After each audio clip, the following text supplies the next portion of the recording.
What's up, guys? Chad here from Experience Wild. Just got back from Ohio, filled the buck tag. Man, it's been a long season this year. Our season started in February. Just when the 2015 season was starting, we started on the 2016 season. Don't waste any time, right? Went down there, perfect. It's my favorite time to scout. You can really see where all the deer were traveling. Switched the stands up, cut lanes, did a ton of work, and then the drought came, nothing was growing, and our food plots were a disaster. Our killing plots, our little quarter-acre plots, which are my favorite to hunt over. The big plots came in okay, which was good, kept the deer in the area, but we don't hunt over our big plots. We have those little destination plots, which are my favorite. We call them our killing plots, and just nothing was growing in this year. Everything was droughted out. Even the big ones were kind of getting, torn up by the heat. Then the season started, and it was just, the weather was so warm. I mean, we were out there in our t-shirts, all through the year until this weekend. It was prime rut. They were chasing there. It seemed like all the big ones were chasing at night. I seen a ton of deer, a ton of nice, 3.5-year-olds. No shooters though. It was just, I think the big ones were just chasing at night.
First frost, I knew it was going to be a good morning. It was just so dark, I couldn't really find the spot where I wanted to go, so I picked a random tree. Once I got up there, 10 minutes later, there was 3 doe to my right, and then another 5-10 minutes, I seen a bunch of deer running over to about 80 yards in front of me, which is originally where I wanted to go. I just couldn't find it because it was so dark. But I seen horns, tall horns, and I was like, it's a pretty big buck. I'm not pulling them off these doe, so I tried actually contact bleed, said doe bleed. It's worked in the past for me. I've never been able to call a buck off the hot doe, and I know all these doe are hot right now. I mean, it was peak rut. So I did the contact call and the doe came running towards me. It was perfect. It all played out. Like, I couldn't have drew it up any better. They came out, he chased after them. They could have went up or they could have went down, and they came down right towards me. She climbed up and there's a big scrape right 25 yards from me that I seen. And she peed into a little bleat right over the scrape. Never seen it before. I thought it was really cool. And then he came up, and I didn't know if it was a shooter or not. So I didn't have very much time. I had about 5 seconds to make a decision if I was doing this or not. So he came up. I had a quick look at him from the front. Then he gave me the back side, and his G2s were just so long, he was so tall, and it looked like he was pretty wide. And I knew what deer it was once I seen him from behind. So we have a deer, we call him Muley. This because he's super tall. He's got the split ends, you know, on the sides, kind of look like a mule deer. So I was like, oh my gosh, that's Muley. We haven't had a picture of him outside of velvet.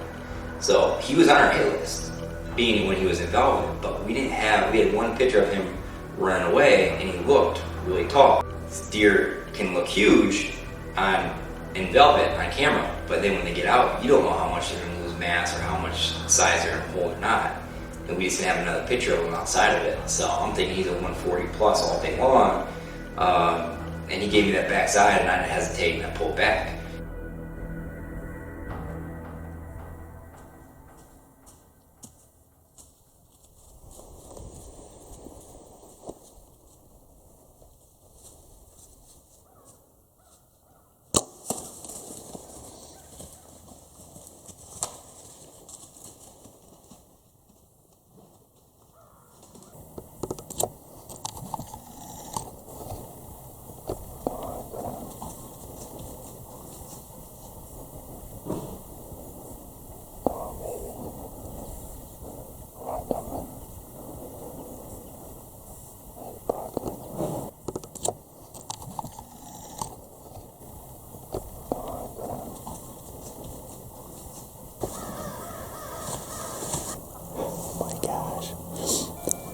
Chasing doe in a bleat.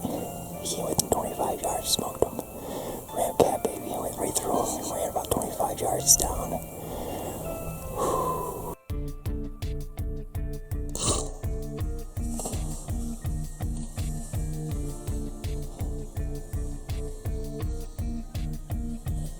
Down here in Southern Ohio, I've been hunting these fruit plots pretty hard, and the bucks are running their fruit plots and they're chasing right now. You want to be in the woods. Right around these ridge lines, they're chasing hard. Yeah.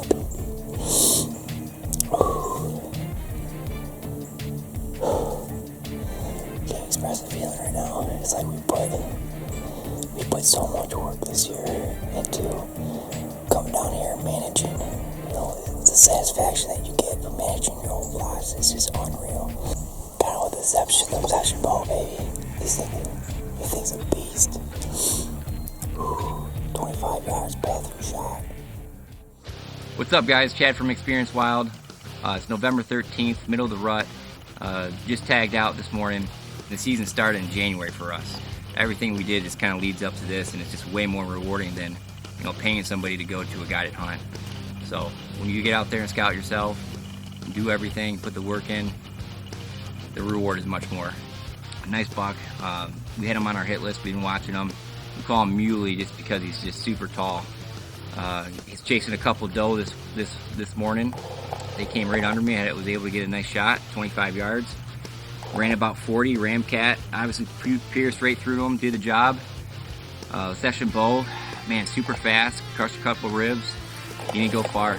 So super pumped, super excited, and it was just an awesome hunt.